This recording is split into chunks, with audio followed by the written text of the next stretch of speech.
Am I audible? Am I audible? Yeah. So, how many of you know Hindi here? How many of you are comfortable with Hindi? Oh, great. Thank you. So, my name is Samir, and I write with the pen name Ashk Samir. And the theme which was told to me was capture. Um, any of you who has read Alchemist? Right. So the basic context of that book is that the universe sends you signs, and it's up to you to capture them and live them up.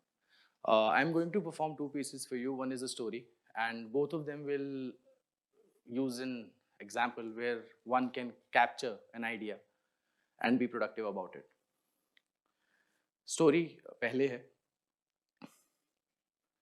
कहानी का नाम है रज्जो. बुधवा को जैसे ही पता चला कि ठाकुर साहब ने उसके लिए बुलावा भेजा है, तो दौड़ता हुआ हवेली जा पहुंचा. ठाकुर उदय प्रताप दीवाने आम में बैठे मुंशी दीनानाथ से बही खाता समझ रहे थे. ठाकुर की नजर खुद पर पड़ते ही बुधवा सकपका गया. कांधे झुकाकर हाथ जोड़कर आंखें नीची करके बोला, हुकुम, आपने याद किया? हाँ बुधवा, आओ.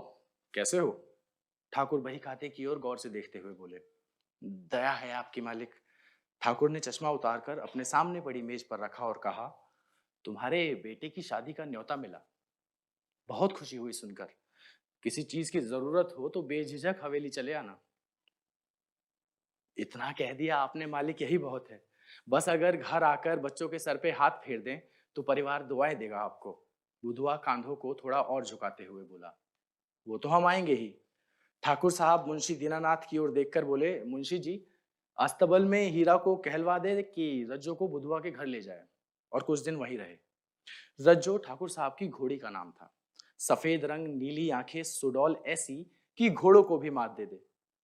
ठाकुर उदय प्रताप की जान अटकी हुई थी उस घोड़ी में, और ये बात गांव में किसी से भी छुपी नहीं थी. ठाकुर साहब बुधवा से बोले, हीरा का खाना तुम्हारे घर रहेगा और रज्जो के लिए चारा हवेली से जाता रहेगा. जब बारात दुल्हन के साथ लौट आए तो रज्जो हीरा के साथ वापस आ जाएगी. बुधवा की आंखें भर आई. बोला, ऐसा जुल्म ना करे मालिक, गांव में कोहराम मच जाएगा. उसकी फिक्र तुम मत करो. ठाकुर ने कहा, रज्जो का तुम्हारे घर होना ही तुम्हें हमारा समर्थन है. फिर भी जब बुधवा के चेहरे से चिंता के भाव नहीं गए तो ठाकुर खड़े होकर बुधवा की तरफ बढ़े और बोले, जानते हो बुधवा, कल रज्जो हमारे सपने में आई थी. उसी ने हमें यह बात सुझाई. हम भी तुम्हारी तरह ऐसे चौंक गए तो रज्जो बोली, मालिक, आप अन्नदाता हैं, पर यकीन माने, हम घोड़ों को दूल्हे की जात से कोई फर्क नहीं पड़ता है, गधों को पड़ता है. बुधवा ठका सा ठाकुर साहब को देख रहा था, और ठाकुर उदय प्रताप ने बुधवा के कंधों पर हाथ रखकर उसे सहारा दिया और कहा, और तुम तो जानते हो बुधवा, हम गधे नहीं हैं. So this was the story, and second is the poem. कविता का नाम है परिंदा. और how many of you are not localites, not from here, or who live out of the hometowns for education? Or great. So this poem is for all of you, and if you do not relate with this poem, let me know, I'll correct my way of writing. परिंदा. एक परिंदा आज उठकर घर से उड़ने चल दिया. एक परिंदा सुबह उठकर घर से उड़ने चल दिया. इस हवा से और फिजा से फिर झगड़ने चल दिया. बहुत रोका घोंसले ने छोड़कर मुझको न जा, पर न माना इस जहां से फिर से लड़ने चल दिया. दोस्त साथी रोकते थे लेकिन उसने ना सुनी. करनी थी उसको वही जो बात मन में थी ठनी. आसमां को जीतने की चाह उसके मन में थी. जाना था उस राह पर जो राह उसने थी चुनी. छोड़कर सब कुछ वो रास्तों से भिड़ने चल दिया. एक परिंदा सुबह उठकर घर से उड़ने चल दिया. हर नई मंजिल को नए नजरिए से आंकता. वक्त से भी तेज रफ्तारों से था वो भागता. ना थकन का जिक्र था, ना होश था आराम का. दिन में था चलता, रातों में उठकर जागता. आसमां पर पंखों से वो नाम लिखने चल दिया. एक परिंदा सुबह उठकर घर से उड़ने चल दिया. आसमां था साफ जितनी दूर तक जाती नजर. पार करता फासले वो हर घड़ी और हर पहर. उड़ रहा था संग हवा के खो के वो फिक्रे, मगर एक आंधी रास्ता देखती उसको नहीं थी ये खबर. होके लापरवाह वो अपनी सी धुन में चल दिया। एक परिंदा सुबह उठकर घर से उड़ने चल दिया। आने वाली मुश्किलों पर। आने वाली मुश्किलों पर जब नजर उसकी पड़ी, खो गया वो आसमां, अब सामने आंधी खड़ी। ना कोई थी राह दिखती, बस नजारा एक था। पंख छोटे थे मगर चाह उसकी थी बड़ी।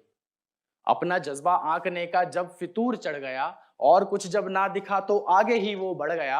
आशियाना दूर था, आंधी से जाके भिड़ गया। लड़ झगड़ कर टूट जुड़ कर हार कर वो गिर गया, और फलक से गर्दिशों में मिलने को वो चल दिया। इस हवा से और फिजा से जब झगड़ने चल दिया। लाइफ में जब फेलियर आता है तो पहला ख्याल यही आता है कि शुरू ही क्यों किया था। तो जिस घड़ी छोड़ा घरौंदा उस घड़ी को कोसता, जिस घड़ी छोड़ा घरौंदा उस घड़ी को कोसता। आया क्यों इस राह पर इस बात को था सोचता। मिलता ना मंजर अगर मैं मानता सबकी कही, अपनी पलकों से गिरे उस अश्क से ये पूछता। कुछ नहीं दिखता है क्या अंजाम से मैं मिल गया, जाने क्यों मैं आसमानों से झगड़ने चल दिया। कैप्चर।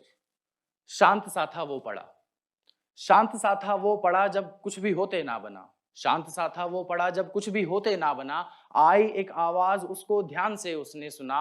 राह तेरी चाह तेरी तेरा था ये फैसला। राह तेरी चाह तेरी तेरा था ये फैसला। पार कर जाएगा इसको कर परिंदे हौसला। अब न तू ये सोचना कि क्यों तू मरने चल दिया, इस हवा से और फिजा से क्यों झगड़ने चल दिया। बात ये सुनकर था परिंदे का हौसला बढ़ा। सांस जोड़ी पर हिलाए हो गया फिर से खड़ा। जीने का जज्बा उसमें पहले से भी बढ़ गया, और सब कुछ भूलकर आंधी से लड़ने उड़ गया। आंधियों को पटक तूफानों से भिड़ने चल दिया। एक परिंदा फिर से उठकर फिर से उड़ने चल दिया।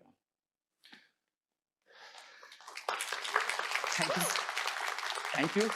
So yes, the universe sends you signs, positive, negative, productive, destructive. It's up to you how you catch them and live up to them. Thank you so much.